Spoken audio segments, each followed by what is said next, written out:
Conversion factor क्या होता है? जिस डेट को आपने खरीदी है और जिस डेट को आप उसको कन्वर्ट करना चाहते हो, उनको डिवाइड करके हम क्या निकालते हैं? Conversion factor. न्यूमरेटर में हम क्या रखेंगे? जिस डेट को हम कन्वर्ट कर रहे हैं उस डेट का प्राइस इंडेक्स, और डिनोमिनेटर में हम क्या रखेंगे? जिस डेट को हमने वो आइटम खरीदी थी उस डेट या उस ईयर का प्राइस इंडेक्स। दोनों को डिवाइड करके हमारे पास एक फैक्टर आएगा। उस फैक्टर को हम वैल्यू ऑफ एसेट के साथ मल्टीप्लाई करेंगे तो हमारे पास वैल्यू ऑफ मशीनरी या value of asset after conversion आ जाएगा। ये देखो बेटा, यहाँ पे आपको एग्जांपल दे रखी है। A company purchased machinery on 1 January 2015 for 10 lakh. 10 lakh की मशीनरी कब खरीदी थी हमने? 1 जनवरी 2015 को। मैं इसको साथ साथ सॉल्व कर देती हूँ।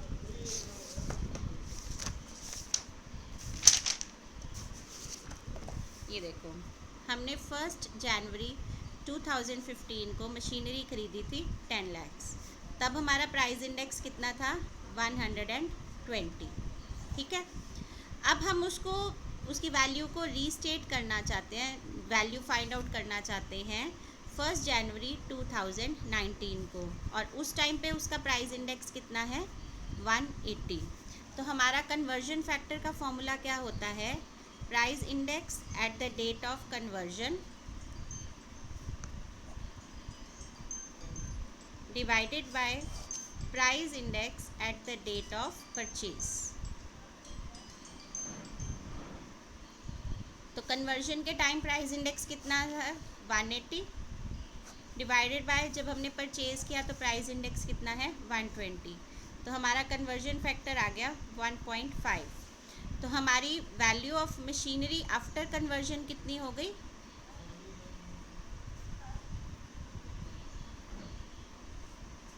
10 lakh multiply by 1.5, it is 15 lakh. समझ आ गया conversion factor? Yes Amit? Yes ma'am. ठीक है, समझ आ गया सतबीर, योगेश, भरत? ओके, शाबाश।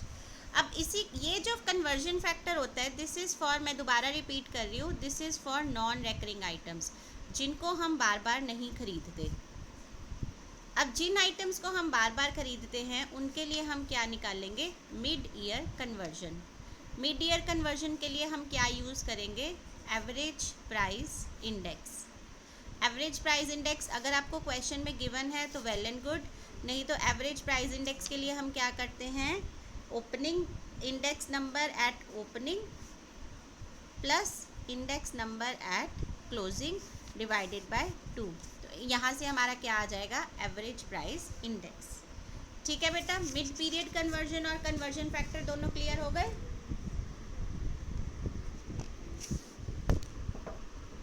बोलो बेटा, थर्ड स्टेप पे चले। मिड वाला दोबारा बताना। मिड वाला होता है बेटा, ये देखो मैं साथ में पढ़ती भी हूँ। In case of transactions occurring throughout the period, it will be advisable to convert them in accordance with the average index of the period. जिनको हम सारा साल खरीदते रहते हैं उनके लिए हम कन्वर्ट किसके अकॉर्डिंगली करेंगे? Average index. और ये आइटम्स कौन कौन सी होती हैं? Purchase, sales, payment of expenses. उन्होंने बोला है कि एवरेज इंडेक्स अगर आपको नहीं गिवन तो एवरेज इंडेक्स कैसे निकालोगे? हम एवरेज निकालेंगे, index number at the beginning and at the end of the period is used for conversion. जो भी हमारा इंडेक्स यहाँ पे एवरेज प्राइस इंडेक्स आएगा उसको हम वैल्यू के साथ मल्टीप्लाई कर देंगे तो हमारा जो मिड पीरियड कन्वर्जन है वो आ जाएगा। ठीक है राजदीप, पहले एवरेज इंडेक्स निकालो, फिर जो आपको वैल्यू दे रखी है एसेट की, जिस चीज़ को आपने रीस्टेट करना है उसके साथ आप मल्टीप्लाई कर दोगे तो आपकी उसकी करंट प्राइस जो है वो आ जाएगी।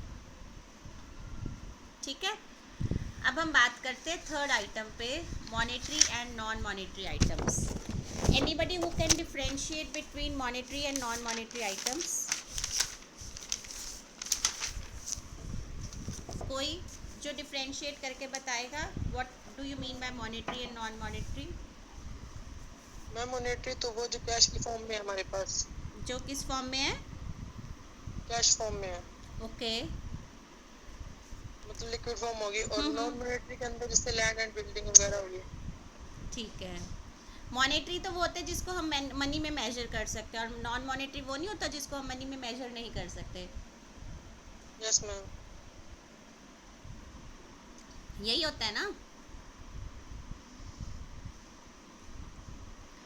हाँ जी मनीष, हाँ जी मैम, होता है। वो भी होता है ना।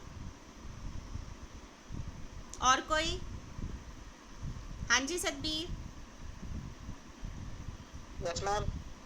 मॉनेटरी और नॉन मॉनेटरी में क्या डिफरेंस होता है बेटा? अभी तक आपने इतने अकाउंट्स पढ़ लिए। मॉनेटरी मैम कैश फॉर्म के अंदर रखा है, हम्म। और नॉन मॉनेटरी कोई कैश फॉर्म में नहीं रखा। जिसको हम कैश फॉर्म में नहीं रखते। हाँ मैम। अच्छा, और कोई? Yes Rajdeep, yes ma'am. यही। नहीं, यही मैम। नॉन मॉनेटरी का कोई एग्जांपल दो। नॉन मॉनेटरी में इन्वेंट्री, स्टॉक, हम्म। बिल्डिंग। अच्छा, तो नॉन मॉनेटरी तो वो भी हो सकता है ना, जिसको हम कैश फॉर्म में मेजर नहीं करते, वो भी तो यही होता है कि नहीं? Yes ma'am. फिर अब क्या करें, कौन सी डेफिनेशन को लेके चलें? मैम इसमें ये हो जाएगा कि मॉनेटरी में तो लिक्विड जो हमारी एसेट्स हैं, ठीक और है। नॉन मॉनेटरी में तो लिक्विड नहीं है। हाँ हाँ, एग्री। यहाँ पे आप बिल्कुल ठीक कह रहे हो। बट अभी तक हम जो स्टार्टिंग से पढ़ते आ रहे हैं उसमें तो यही होता है ना, मॉनेटरी जो मनी फॉर्म में होता है और नॉन मॉनेटरी जो मनी फॉर्म में नहीं होता, जिसको हम मेजर नहीं कर पाते। चलो अब हम इसकी डेफिनेशन चेंज कर लेते हैं। मॉनेटरी और non monetary items. Monetary items बेटा यहाँ पे उन चीज़ों को माना जाएगा जिनकी अमाउंट फिक्स होती है, कभी भी चेंज नहीं होती, उनके क्लोजिंग बैलेंस में कोई भी कन्वर्जन नहीं ज़रूरत पड़ती। सपोज़ डेटर्स हैं। डेटर्स कौन होते हैं और क्रेडिटर्स कौन होते हैं?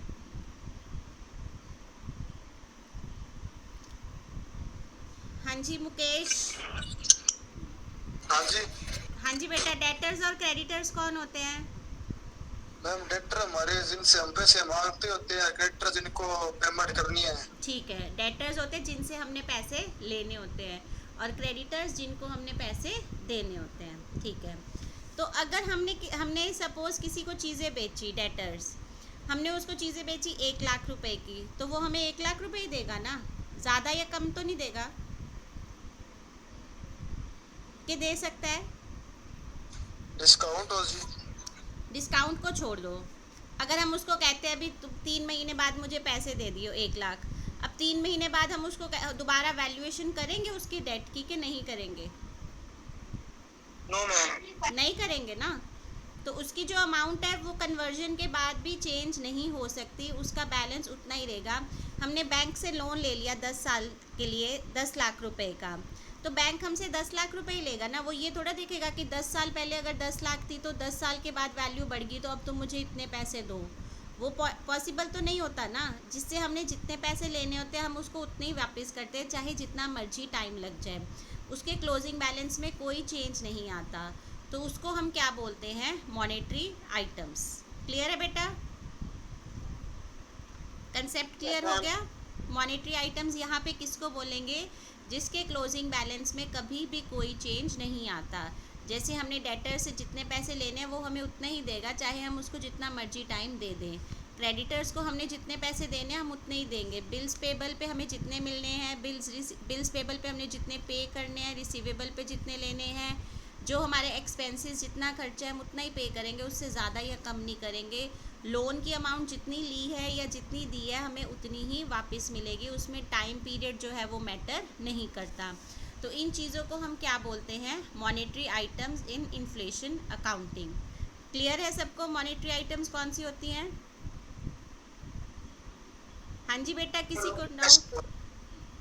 अब हम बात करेंगे non monetary items. Non monetary items हैं whose amount can not be stated in fixed amount, जिसका क्लोजिंग बैलेंस हमेशा चेंज होता रहता है, हम उसको कभी भी फिक्स नहीं कर सकते, उसको हम क्या बोलते हैं? Non monetary items. जैसे लैंड, बिल्डिंग, मशीनरी, इन्वेंट्री। हमने कोई लैंड 10 साल पहले ख़रीदी थी 10 लाख रुपए में, आज मैं उसको सेल करने जाता हूँ तो मुझे उसकी वैल्यू कितनी मिल रही है? 20 लैक्स। तो मतलब उसका क्लोजिंग बैलेंस चेंज हो गया, तो इसकी अमाउंट को हम फिक्स नहीं कर सकते। इन आइटम्स को हम क्या बोलते हैं? Non monetary items. ठीक है बेटा, यस और नो? Yes ma'am. तो अब बेटा क्या करोगे, आप किसको चेंज करोगे नॉन इन्फ्लेशन अकाउंटिंग में? नॉन मॉनेटरी को। हम नॉन मॉनेटरी को चेंज करेंगे, क्योंकि मॉनेटरी को हम चेंज नहीं कर सकते। मॉनेटरी आइटम्स पे हम सिर्फ प्रॉफिट या लॉस कैलकुलेट कर सकते हैं। जो रीस्टेटमेंट होगी आइटम्स की, वो किसकी होगी? सिर्फ और सिर्फ नॉन मॉनेटरी आइटम्स की। क्लियर है बेटा? मॉनेटरी आइटम्स के ऊपर हमने क्या पहले तो दोनों का डिफरेंस क्लियर होना चाहिए, मॉनेटरी और नॉन मॉनेटरी। उसके बाद इन्फ्लेशन अकाउंटिंग में हमने सिर्फ और सिर्फ किसकी रीस्टेटमेंट करनी है? नॉन मॉनेटरी आइटम्स की। मॉनेटरी आइटम्स पे हमें क्या होगा? गेन और लॉस, क्योंकि हम उसकी अमाउंट चेंज नहीं कर सकते। तो इसीलिए हमें यहाँ पे कैसे करना है? गेन या लॉस, क्योंकि ऑलरेडी अमाउंट डिसाइडेड होती है मॉनेटरी आइटम्स पे, तो उसमें हम चेंजेस नहीं कर सकते। तो फर्म को या तो गेन होगा या क्या होगा? लॉस। अच्छा, आपके अकॉर्डिंगली एसेट्स और लाइबिलिटीज़ में किसके ऊपर लॉस हो सकता है और किसके ऊपर गेन होगा? एसेट्स में क्या होगा? फर्म को लॉस होगा या गेन होगा? मैम लॉस हो सकता है अगर एप्रिसिएशन लग रहा है तो। आपने किसी से पैसे लेने हैं, डेटर्स हैं, डेटर्स हमारे क्या होते हैं? एसेट्स। आपने उससे पैसे लेने हैं, पैसे आपने 6 महीने के बाद लेने हैं। फिर सपोज 10,000 रुपीज़ की अपनी चीज़ें बेची थी। अब 10,000 के बाद 6 मंथ्स के बाद वो 10,000 तो नहीं रहेंगे अगर हम उसको प्राइस इंडेक्स से कैलकुलेट करेंगे। वो 10 के 11 भी हो सकते हैं, 10.5 भी हो सकते हैं। Yes ma'am. तो मतलब अगर हम एसेट्स होल्ड करते हैं तो एसेट्स के ऊपर हमें, जो हमारे नॉन मॉनेटरी एसेट्स हैं उनके ऊपर हमें क्या, मॉनेटरी एसेट्स के ऊपर हमें क्या होता है? लॉस। और मॉनेटरी लाइबिलिटीज़ के ऊपर हमें हमेशा क्या होता है? गेन। समझ आया कैसे? हम्म। एक बार और बताओ मैम। देखो बेटा, चलो मैं बताती हूँ। यहाँ पे मैं एक एग्जाम्पल पढ़ रही हूँ, साथ साथ ध्यान से सुनना। A person lends to a firm rupees 10 lakh on 1st January 2017। जनवरी 2017 को एक पर्सन ने एक फर्म को कितना लोन दिया? 10 लाख रुपए का। ठीक है, और वो पेबल कब होना था? दिसंबर 18 को। ठीक है, 17 दिसंबर को जो प्राइस इंडेक्स है वो है हमारा 100, और जो 18 को है हमारा प्राइस इंडेक्स वो है 120। अब ये देखो, प्राइस लेवल के लिए हम क्या करेंगे? उसने हमें लोन दे दिया 10 लाख रुपए, वापस कब करना था हमने उसको? 18। हम अब ये लोन हमारे लिए क्या है? लाइबिलिटी है कि एसेट है? बोलो। लाइबिलिटी। लाइबिलिटी है ना। अब हम सबसे पहले इसका कन्वर्जन फैक्टर निकालेंगे। कन्वर्जन फैक्टर निकालने के लिए 120/100, तो कितना आ गया? 1.2, यही आया। तो जब हम इसको 10 लाख को 1.2 से मल्टीप्लाई करेंगे तो टोटल अमाउंट कितना आया? 12 लाख। यही हो गया, ठीक है ना? Yes ma'am. ठीक है। अब देखो, अगर तो वो नॉन मॉनेटरी होती तो 10 के बजाय उसको कितने मिलते? 12। बट क्योंकि लोन था, फिक्स था, उसने हमें कहा था, या हमने उसे जो भी था, कि 1 जनवरी 17 को वो हमें 10 लाख देगा और दिसंबर 18 में हम उसको 10 लाख वापस देंगे। अगर वो इसको कन्वर्ट करता तो उसको इस टाइम कितने पैसे मिलने थे? 12 लाख के। क्योंकि ये हमारी लाइबिलिटी थी, तो लाइबिलिटीज़ पे हमेशा फर्म को क्या होता है? गेन, क्योंकि उसको ज़्यादा पे नहीं करना पड़ता। और एसेट्स पे हमेशा हमें क्या होता है? लॉस। अब सपोज़ यही हमने किसी से लेने होते, हमने किसी को लोन दिया होता 10 लाख का, तो हो सकता था ना हमें 12 लाख रुपए मिलते। बट क्योंकि ये हमारी नॉन मॉनेटरी आइटम है, इसलिए हमें 10 के 12 नहीं मिलेंगे, हमारी रीइंस्टेटमेंट नहीं होगी, हमारी अमाउंट फिक्स ही रहेगी। इसीलिए जब हम नॉन मॉनेटरी एसेट्स होल्ड करते हैं तो हमें क्या होता है, सॉरी, जब हम मॉनेटरी एसेट्स होल्ड करते हैं तो हमें क्या होता है, लॉस, और जब हम मॉनेटरी लायबिलिटीज़ होल्ड करते हैं तो हमें क्या होता है, गेन।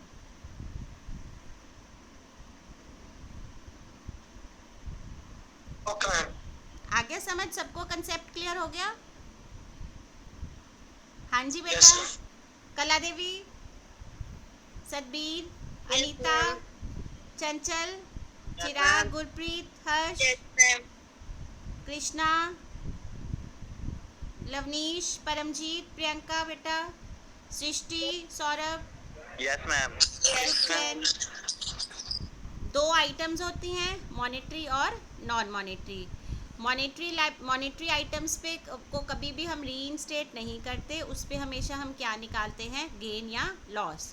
और अगर हम मॉनेटरी लायबिलिटी होल्ड करेंगे तो हमें क्या होगा, गेन, और अगर हमारे पास मॉनेटरी एसेट्स है तो हमें क्या होगा, लॉस। और जो नॉन मॉनेटरी आइटम्स होती हैं उनके ऊपर हमेशा उनको हम रीइंस्टेट करके अकॉर्डिंग टू प्राइस इंडेक्स हम उनकी जो है वो करंट वैल्यू जो है वो कैलकुलेट करते हैं। यहाँ तक सबको समझ आ गया? Yes, ma'am. हाँ मैम, हाँ बोलो कला देवी।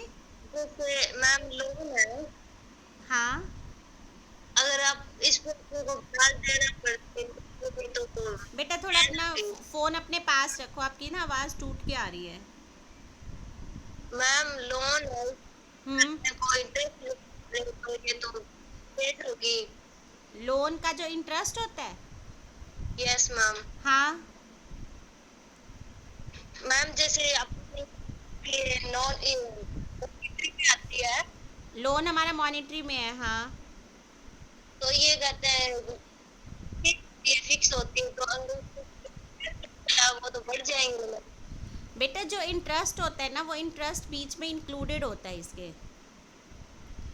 जब आप प्रैक्टिकली किसी से लेते हो ना लोन, तो वो इंटरेस्ट इंक्लूड करके ही आपको अमाउंट बताता है।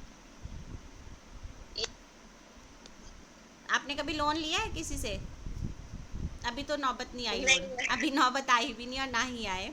बट प्रैक्टिकली जब हम बैंक से लोन लेने जाते हैं ना, तो जो हमारी अमाउंट होती है ना रीपेमेंट की, उसमें इंटरेस्ट इंक्लूडेड होता है। वो हमें इंटरेस्ट प्लस करके बताता है कि आपका लोन इतने टाइम में आपकी इतनी इंस्टॉलमेंट बनेगी। Okay ma'am. ठीक है? अच्छा ठीक बेटा, है। अभी टाइम हो गया, मैंने नेक्स्ट क्लास लेनी है। आप यहाँ तक इसको अच्छी तरह स्टडी कर लेना। इसकी मैंने रिकॉर्डिंग कर ली है, इसको मैं अभी ग्रुप में भी एक बार यूट्यूब पे अपलोड करके फिर मैं ग्रुप में भी शेयर कर दूँगी, क्योंकि बीच में लिंक टूट गया था। तो दोनों रिकॉर्डिंग्स है, पहली छोटी है, ये 18-19 मिनट की बनी है, तो मैं इसको कर दूँगी। कल हम इसका जो प्रैक्टिकल पोर्शन है, प्रैक्टिकल एग्जाम्पल, वो स्टार्ट करेंगे कि मॉनेटरी आइटम्स पे गेन और लॉस कैसे कैलकुलेट करते हैं। ठीक है? ओपनिंग बैलेंस पे कैसे करते हैं, और ड्यूरिंग द ईयर जो चेंज होगा उसको कैसे करते हैं। ठीक है? बुक्स है सबके पास, ये टॉपिक है सबके पास? Yes ma'am. ठीक है, यस मैम। ओके बेटा, मैं अभी थोड़ी देर में इसको शेयर करके ग्रुप में डाल देती हूँ लिंक, और आप इसको सुन लेना, पढ़ लेना। कल हम इसका प्रैक्टिकल पोर्शन जो है वो स्टार्ट करेंगे। ओके?